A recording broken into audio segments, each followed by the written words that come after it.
아니 세상에 실비보험 청구 몇 번 했다고 이런 불이익을 받는다는 게 말이 되는 소리일까요? 그래서 제가 항상 고객님들께 말씀드리는 내용이 있습니다. 병원 갈 때마다 실비보험 마음껏 청구하셔도 됩니다. 다만 청구하시기 전에 반드시 꼭 한번 확인해 보세요.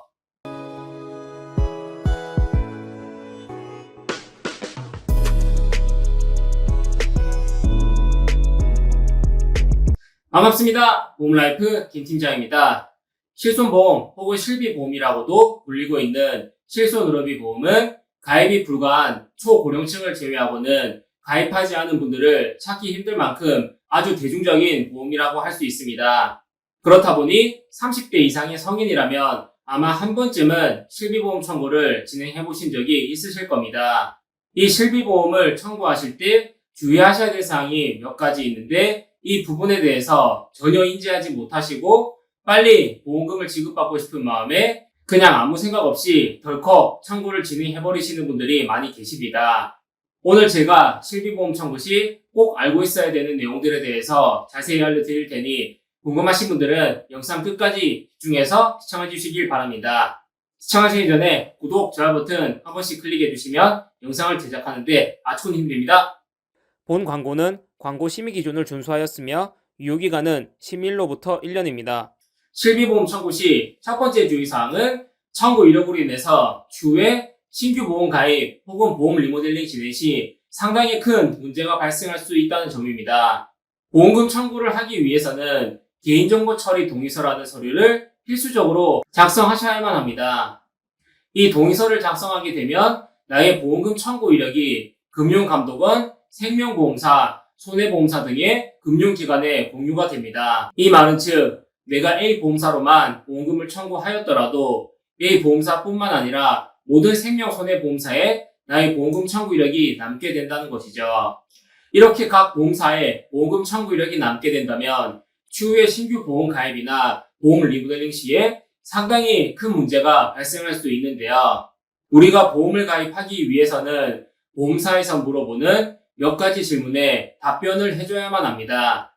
흔히 고지사항 혹은 알릴 의무라고도 하죠. 직업, 키, 몸무게 등의 인적사항이나 수술 입원 등의 병력사항을 보험사에 정확하게 알려줘야 됩니다. 병력 고지사항은 대표적으로 315 질문사항을 물어보는 경우가 많은데요. 3개월 이내 질병 확정 진단, 질병 의심 소견, 치료, 입원, 수술, 투약을 받은 적이 있는지, 1년 이내 추가 검사나 재검사를 받은 적이 있는지, 5년 이내 입원, 수술, 계속하여 7일 이상 치료, 계속하여 30일 이상 투약을 받은 적이 있는지 대표적으로 이 세 가지 내용을 확인합니다. 만약에 내가 병원에서 진료를 받은 기록이 있다고 하더라도 이 질문사항에 해당되는 내용이 아니라면 고지할 필요가 전혀 없다는 것이죠. 하지만 만약에 보험금 청구 이력이 남아있다면 얘기가 조금 달라지게 됩니다. 보험심사자가 ICPS라는 보험사고 조회 시스템을 통해서 고객의 보험금 청구 이력을 조회하여 그 부분에 대해서 고객에게 확인 요청을 하게 되는데요. 문제는 고지사항이 아닌 내용들까지도 싹 다 확인 요청을 한다는 겁니다. 제가 예를 한번 들어드리겠습니다. 1년 전에 허리가 아파서 도수치료를 3번 정도 받은 고객님이 계십니다. 입원 수술은 없었고 추가 검사나 재검사도 전혀 받지 않으셨습니다. 이러한 경우에 이분은 보험 가입 시 고지를 하셔야 될까요? 앞서 보여드렸던 315 질문사항에 해당되는 내용이 전혀 아니기 때문에 당연히 고지하실 필요가 없습니다. 그런데 만약에 도수치료로 인한 보험금 청구 이력이 남아있다면 고지사항이 아니라고 하더라도 허리 쪽에 부담보가 잡힌다든지 후유장애나 각종 수술비 특약은 가입이 불가하는 등의 페널티를 받을 가능성이 상당히 높아집니다. 도수치료는 보험사 손해율을 높이는 대표적인 진료 항목 중 한 가지이기 때문이죠. 그리고 MRI, CT, 초음파 등의 각종 검사와 관련된 청구 이력도 신규 보험 가입 시 스트레스를 굉장히 많이 유발할 수 있는 청구 이력입니다. 가끔씩 두통이 좀 있어서 뇌 MRI 검사를 받는다거나 심장 두근거림이 좀 심한 것 같아 심전도 검사나 심장 초음파 검사를 받는 분들을 많이 접할 수 있는데요. 이때 별 이상이 없었다고 하더라도 실비보험 청구를 하기 위해서는 질병 코드를 기입할 수밖에 없기 때문에 의사가 어떠한 진단명을 내었을 게 분명합니다. 보험사 심사자 대부분이 이런 중요 신체 부위에 대해서 검사한 이력이 남아있으면 그냥 넘어가지 않고 그때 당시 의사 소견서나 각종 검사 기록지를 요구합니다. 매일 10건 이상의 심사를 넣는 제 경험상 이러한 경우에 서류를 첨부하지 않으면 심사를 보류한다거나 거절하는 경우가 부지기수입니다. 따라서 어떠한 검사를 받았을 때 정상 소견으로 나왔었다면 반드시 주치의분께 이상 없음이나 정상이라는 문구가 들어간 소견서를 발급받아 놓으시길 바라며, 만약에 이상이 있는 경우라면 절대 함부로 실비보험 청구를 하지 마시고 본인의 보험가입 내역을 먼저 한번 점검해 본 뒤에 신중하게 판단하시는 게 좋습니다. 검사 후 3개월만 지난다면 보험사에 고지하지 않고 정상적으로 보험가입을 할 수 있는데, 청구 이력이 남게 된다면 최대 5년간 보험가입에 상당한 제약이 생길 가능성이 높기 때문입니다. 종합해보면 보험금 청구 사유가 발생했을 시 신규 보험가입이나 보험 리모델링 계획이 조금이라도 있으신 분들은 바로 청구를 하시는 것보다는 신규 보험을 진행하시고 나서 청구하시는 게 유리합니다. 현재 보험금 청구 소멸시효는 3년으로 정해져 있기 때문에 3년 이내에는 언제든지 청구를 하실 수 있습니다. 즉, 다른 보험을 잘 갖추고 난 이후에 천천히 청구를 진행하시더라도 아무런 문제가 없다는 것이죠. 한 가지 오해하시면 안 되는 게 절대 모든 청구권을 이렇게 하시라는 건 아닙니다. 중대질환에 대한 청구권이라든지 보험금 지급 금액이 높은 청구권이라면 빨리 보험금을 지급받아서 치료비나 생활비로서 활용을 해야 되기 때문에 당연히 바로 청구를 하셔야 합니다. 지금 당장에 보험금을 지급받지 않더라도 경제적으로 별 문제가 없는 청구권에 한해서만 이렇게 하시라는 겁니다. 이 점 착오 없으시길 바라겠습니다. 실비보험 청구 시 두 번째 주의사항은 손해사정사가 내미는 각종 서류들에 대해서 함부로 서명하시면 안 된다는 점입니다. 손해사정이란 보험금 지급 과정의 첫 단계로서 사고 발생 시 사고 원인과 책임 관계를 조사하여 적정 보험금을 사정 산출하는 업무를 말합니다.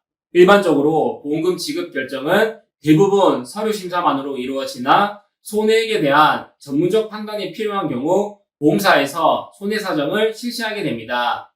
보통 손해사정사가 조사를 나오면 계약자에게 각종 서류들을 내밀면서 본인 동의 서명을 해달라고 요청을 하게 되는데, 여기서 절대 함부로 서명하시면 안 되는 서류들이 몇 가지 있습니다. 첫 번째는 의료자문 동의서입니다. 의료자문 동의서는 환자를 직접 진찰하고 치료했던 주치의가 아닌 다른 의료기관을 통해서 환자의 상태 및 진단을 다시 확인하기 위한 동의서를 말합니다. 담당 의사의 소견이 불분명하다거나 의학적 근거가 미비한 경우에 다른 의료기관에서 자문을 한번 받아보겠다고 계약자에게 의료자문 동의서에 서명을 요청하게 되는데요. 이 서류에 서명을 하게 된다면 보험사 자회사나 연계되어 있는 병원으로 자문을 의뢰할 가능성이 높아지기 때문에 신중하게 판단하셔야 됩니다. 따라서 바로 서명을 해주기보다는 어떠한 치료 내용이나 소견이 더 필요한 건지, 즉 의료 자문을 하려고 하는 이유에 대해서 정확히 여쭤보시고 담당 주치의에게 추가적인 소견서나 서류 등을 발급받아 제출하겠다고 먼저 요구하셔야 됩니다. 이렇게 말을 해도 보험사가 의료자문 동의서에 서명을 해주지 않으면 보험금 지급을 무기한 보류하겠다고 말한다면 이렇게 한번 대응해 보시길 바랍니다. 첫 번째, 이미 정규의료기관에서 진단받은 내용을 의심하는 근거가 무엇인지 서면으로 정확한 근거 작성을 요청하세요. 두 번째, 의료자문을 수행할 의사 또는 의료기관에 정확한 정보를 요청하세요. 개인정보법에 따라서 계약자는 보험사가 정한 의료기관에 대한 정보를 알 권리가 있습니다. 만약에 보험사에서 정한 의료기관이 의심된다면 동시감정 제도를 통해서 제3의 의료기관을 통해서 자문을 받아보겠다고 요청하세요. 마지막 세 번째, 금융감독원에 민원을 제기하는 방법도 고려해 볼 수 있습니다. 보험사의 이러한 관행에 대해서 금감원도 충분히 인지를 하고 있기 때문에 제가 방금 말씀드린 두 가지 요청사항 중에서 보험사가 한 가지라도 거부를 한다면 금감원에 민원을 넣어서 도움을 요청해 보시길 바랍니다. 함부로 서명하면 안 되는 서류. 두 번째는 부재소 합의서와 면책 동의서입니다. 이 두 가지 서류는 보통 같이 제시를 하게 됩니다. 이 두 가지 서류에 나와 있는 내용에 대해서 살펴보면 보험금이 지급되지 않는다는 것에 동의하겠다. 이번 청구권에 대해서 어떠한 결과가 나오더라도 민형사상 소송을 제기하지 않겠다. 통상적으로 이러한 내용들이 담겨져 있습니다. 따라서 이 두 가지 서류는 서명해줄 이유가 전혀 없겠습니다. 함부로 서명하면 안 되는 서류. 마지막 세 번째는 국민건강보험공단 자료와 국세청 자료입니다. 이 두 가지 서류는 고지의무 위반과 관계가 있습니다. 만약에 내가 보험가입 당시에 2년 이내에 병원에서 진료를 받던 이력이 전혀 없었다거나 병력 고지를 빠짐없이 정확하게 했다면 이 두 가지 서류는 서명해줘도 딱히 문제가 되지는 않습니다. 하지만 그때 당시 병력 사항들이 잘 기억이 나지 않으신다면 함부로 서명을 했다가 불리하게 적용할 수도 있는데요.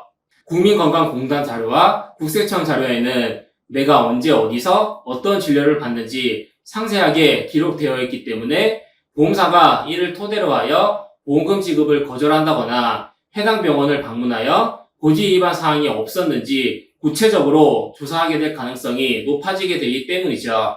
따라서 이 두 가지 서류들에 대해서도 덜컥 서명을 하시면 안 됩니다. 단 여기서 꼭 숙지하셔야 되는 내용이 한 가지 있습니다. 만약에 이 두 가지 서류의 동의를 안 해서 보험금 지급이 보류되었고 그로 인해 소송까지 진행되었다면 이 자료들이 다 오픈이 될 수도 있습니다. 법원이나 보험사에서 사건 해결을 위해서 관공서에 문서송부 촉탁 신청을 하게 된다면 관공서에서 이를 협조할 수 있기 때문이죠. 이러한 부분들까지 모두 고려해서 신중하게 판단하시길 바라겠습니다. 실비보험 청구 시 주의사항 세 번째는 진단명을 정확하게 기재해야 된다는 점입니다.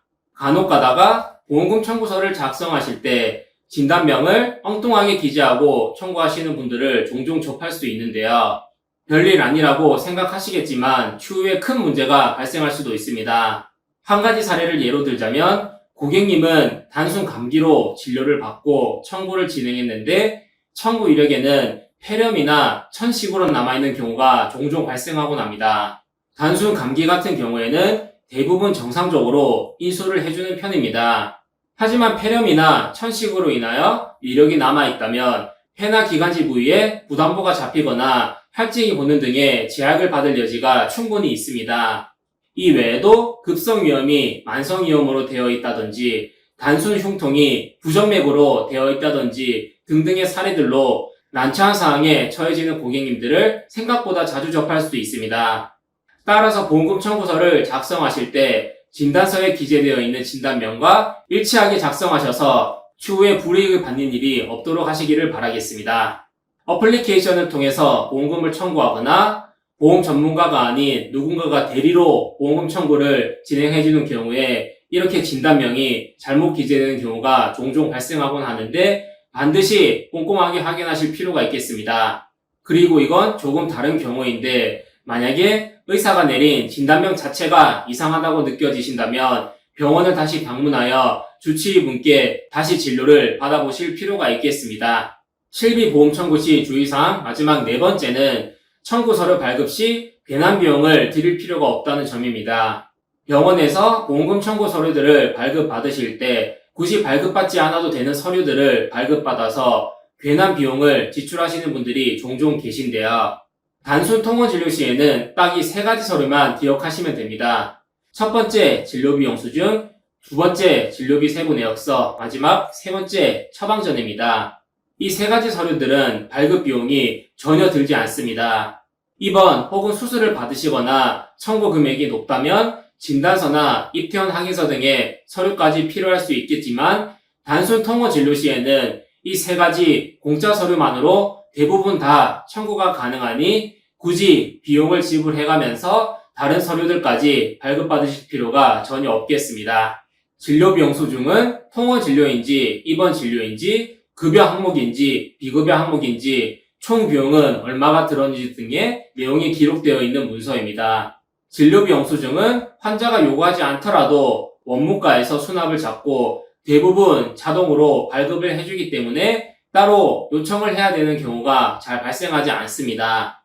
청구 금액이 높지 않다거나 비급여 진료가 전혀 없다면 이 서류 한 가지만으로도 보험금을 지급받는 경우가 있습니다. 진료비 세부 내역서는 환자가 어떠한 진료 행위들을 시행받았는지 세부적으로 작성해 놓은 문서입니다. 비급여 진료가 포함되어 있다면 보험사에서 이 진료비 세부 내역서를 요구하는 경우가 많습니다. 마지막으로 처방전은 내가 진단받은 진단명과 처방받을 약품이 무엇인지 적혀있는 문서입니다. 진단명을 알기 위해서 진단서나 소견서를 발급받으시는 분들이 종종 계신데 그럴 필요 없이 그냥 처방전을 발급받아서 제출하시면 되겠습니다. 따라서 원문가에서 처방전을 받으실 때 약국용 이외에 환자용 처방전도 따로 발급받아서 챙겨 놓으시는 게 좋겠습니다. 만약에 따로 처방을 받지 않으셨다면 진단서나 소견서보다 비용이 더 저렴한 진료 확인서나 통원 확인서를 발급받으시면 되겠습니다. 자, 이렇게 실비보험 청구 시 주의하셔야 될 사항들에 대해서 몇 가지 알아보았습니다.